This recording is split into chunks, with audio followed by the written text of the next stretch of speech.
নমস্কাৰ আজি মই আছো আমাৰ গাঁৱতে আৰু এটা ভিডিঅ'ৰ জৰিয়তে আপোনালোকক মই দেখুৱাব গৈ আছো যে হেণ্ডিক্যাপ মহিলা আজি বহু বছৰৰ পৰা নিজৰ জীৱন বহুত কষ্টৰে চলাই আছে কিন্তু নাপালে আজিলৈকে চৰকাৰীভাৱে কোনো ধৰণৰ সহায় আৰু ভিডিঅ'টো এই কাৰণে বনাইছো হয়তো যিমান মানুহে আজিৰ এই ভিডিঅ'টো দেখিব নহয় সকলোৰে চকুত চকু পানী আহি যাব কাৰণ মই আপোনালোকে দেখি আছে মই বৰ্তমান ৰাস্তাত আছো আৰু এই ভিতৰত এটা ঘৰ দেখি আছে নহয় আপোনালোকে দেখিছে এই জংগলৰ ভিতৰত বহুত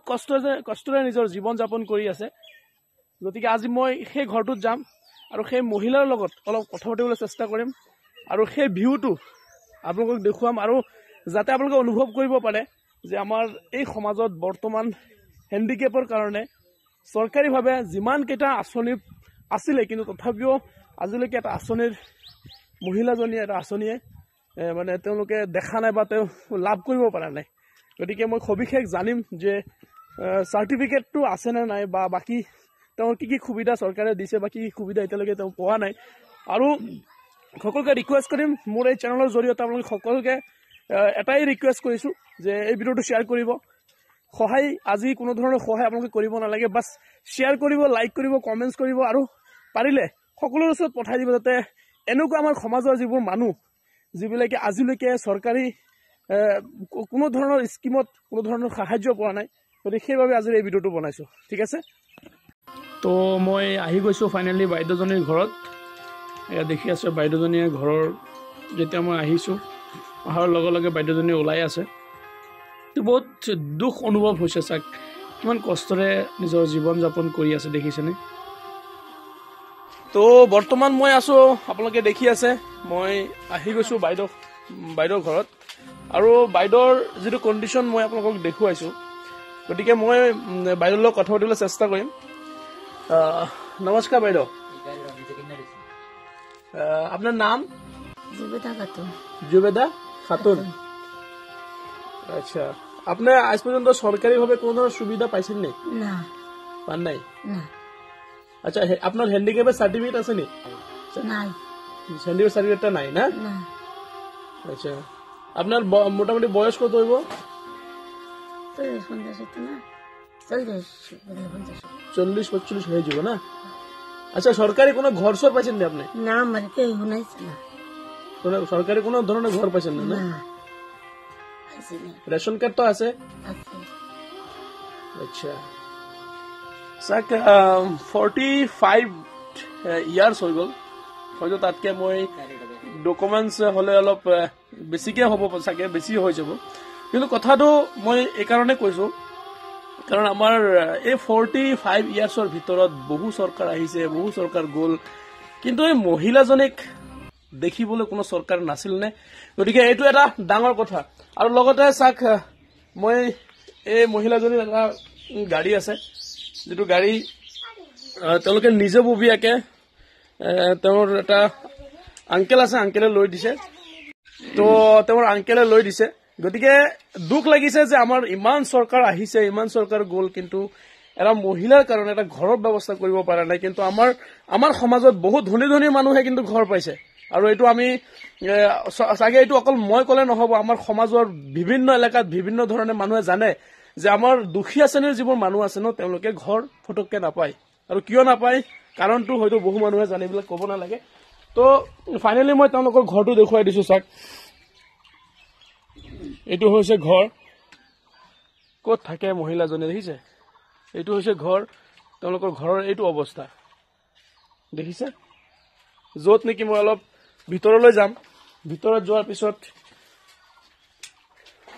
মই তেওঁলোকৰ ঘৰৰ অৱস্থাটো দেখুৱাম এয়া দেখিছে আপোনালোকে বহুত কষ্টৰে নিজৰ জীৱন যাপন কৰি আছে আৰু আজিৰ এই ভিডিঅ'টো সকলোকে ৰিকুৱেষ্ট কৰিছো ফ্ৰেণ্ডছ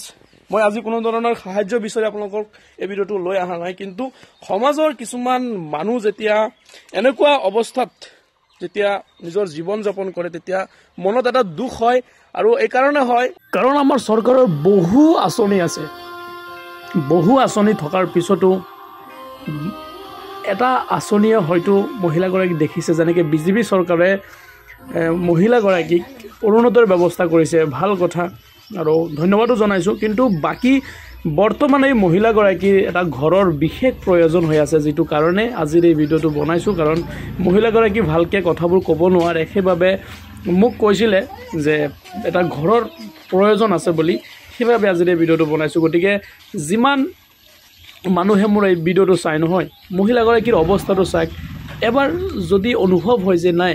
সঁচাই মহিলাগৰাকী প্ৰাপ্য, এই ঘৰৰ কাৰণে প্ৰাপ্য, এইবোৰ মানুহকেই চৰকাৰী ঘৰ দিব লাগে, তেতিয়াহ'লে যদি অলপ দয়া হয় তেতিয়াহ'লে অতি সোনকালে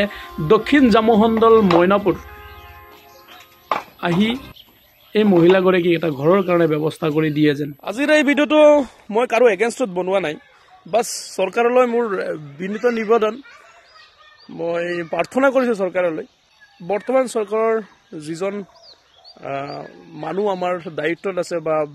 বিভিন্ন দায়িত্বত আছে, বা আপোনালোকে হোজাই জিলাত সমাজ বিভাগৰ যিবোৰ মানুহ আছে,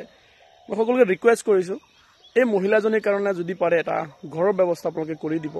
কাৰণ মহিলাজনীৰ ৰেচন কাৰ্ড আছে, ফাৰ্ষ্ট কথা। ছেকেণ্ড কথা হৈছে আধাৰ কাৰ্ড আছে, গতিকে এটা ঘৰৰ কাৰণে ৰেচন কাৰ্ড, আধাৰ কাৰ্ড যথেষ্ট হয়। মই মোৰ যিমান দূৰ জ্ঞানে মই জানো, তো এইকাৰণে আজিৰ এই ভিডিঅ'টো বনাইছোঁ। কাৰণ কাৰো মই এগেইনষ্টত বনোৱা নাই। কাৰণ যেতিয়াই মই এই মহিলাজনী যেতিয়াই মই এই ঘৰটো দেখিছোঁ, মোৰ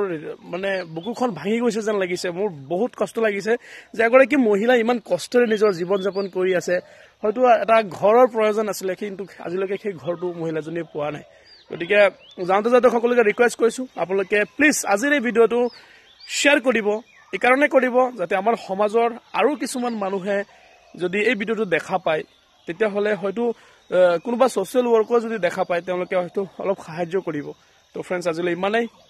ধন্যবাদ জনাইছোঁ সকলোকে। আৰু লগতে এটা ৰিকুৱেষ্ট ৰাখিলোঁ, আমাৰ সমাজৰ, আমাৰ হোজাই জিলাৰ ভিতৰতে সমাজৰ বিভিন্ন ঠাইত যেতিয়া আমাৰ কোনোবা দুখীয়া শ্ৰেণীৰ পৰিয়ালৰ মানুহ থাকে, যিবিলাকে চলিবলৈ অসুবিধা হয়, যদি তেনেকুৱা কোনো মানুহ আপোনালোকে দেখা পায়, প্লিজ গপুৰ ব্লগছ হোজাইৰ লগত যোগাযোগ কৰিব। মই যিমান দূৰ পাৰোঁ সমাজৰ আগত সেইবোৰ দাঙি ধৰিবলৈ বিচাৰিম। আৰু আপোনালোকৰ সাহায্যত যদি পাৰোঁ, ভগৱানে যদি আৰ্থিক কিছুমান সাহায্য কৰিবলৈ সুযোগ পাওঁ, তেতিয়াহ'লে যাতে কৰিব পাৰোঁ। তো ফ্ৰেণ্ডছ, আজি এই ভিডিঅ'টো কোনো ধৰণৰ সাহায্য মই বিচৰা নাই, বাছ ভিউটো দেখুৱালোঁ সকলোকে যে আমাৰ সমাজত এতিয়াও এনেকুৱা এজন মহিলা আছে। আৰু মোৰ ওচৰত আধাৰ কাৰ্ডটো দেখুৱাই দিছোঁ, যিহেতু আপোনালোকক কৈছোঁ যে মহিলাজনীৰ বয়সটো হয়তো ধৰক 45 বা 50ৰ ওপৰত হ'লগৈ, কিন্তু সঠিকভাৱে মই আপোনালোকক আধাৰ কাৰ্ডটো দেখুৱাই দিছোঁ। এইটো চাওক, 010-1974। গতিকে আপোনালোকে আন্দাজা কৰিব পাৰে যে মহিলাজনীৰ বয়স কিমান হৈছে। তো ফ্ৰেণ্ডছ, সকলোকে ৰিকুৱেষ্ট কৰিছোঁ আজিৰ এই ভিডিঅ'টো প্লিজ শ্বেয়াৰ কৰিব, প্লিজ শ্বেয়াৰ কৰিব, সকলোকে ৰিকুৱেষ্ট কৰিছোঁ। আৰু হোজাই জিলাৰ লগতে আপোনালোকে য'ৰ পৰা মোৰ ভিডিঅ'টো চাই, প্লিজ যদি সমাজৰ এনেকুৱা কিছুমান মানুহ আছে যিবিলাকৰ আৰ্থিক আৰু বিভিন্ন সমস্যাত ভুগি আছে, তেতিয়াহ'লে গপুৰ ব্লগছ হোজাইৰ লগত যোগাযোগ কৰিব। মই যিমান পাৰোঁ আপোনালোকৰ সকলোৰে সাহায্যত মই তেওঁলোকক বা তেওঁলোকৰ ওচৰত থিয় দি তেওঁলোকৰ যিটো মনৰ যিটো অৱস্থা আছে, সেই অৱস্থাখিনি দাঙি ধৰিব পাৰিম। ধন্যবাদ, নমস্কাৰ, জয় আই অসম।